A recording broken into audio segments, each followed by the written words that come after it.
Tra notti insonni e un po' di agitazione, la prima prova per gli oltre 13.000 studenti marchigiani alle prese con il nuovo esame di maturità è già acqua passata.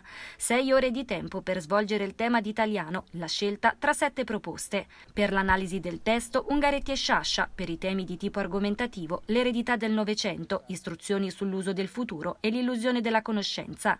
Per l'attualità, l'omicidio di stampo mafioso del generale Dalla Chiesa e per sport e storia, il ruolo di Gino Bartali. Zaini in spalla e dizionari in mano, i volti dei maturandi sono più distesi all'uscita da scuola. Siamo andati a sentire le loro impressioni. Che traccia hai scelto? Com'è andata? Ho scelto la traccia B3, era un tema sull'eredità del Novecento. Spero sia andata bene. È stata un po' stancante, sì. In generale le tracce non mi sono piaciute, è stato difficile capire quale scegliere. Ho scelto la traccia B2, Illusione e Conoscenza, e credo sia andata bene. Ho scritto tanto, ma non so se ho scritto giusto. Ci ho provato comunque. Te lo aspettavi in questa maniera o qualcosa di diverso? Mi aspettavo tracce più interessanti. Non lo so, spero bene, però l'italiano non è che sia sempre cioè non so tanto bravo.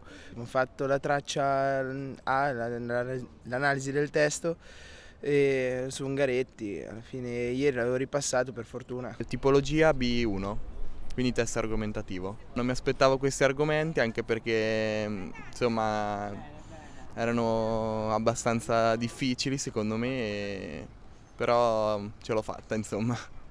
E questa notte come l'hai passata? Stamattina eri agitato? Un po' sì, però insomma niente di che.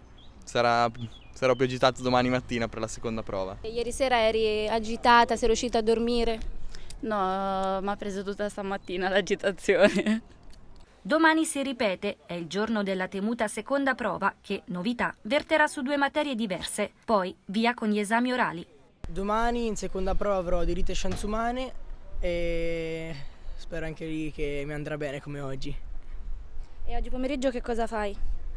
Mare, non lo so, studio. Sei preoccupata per domani?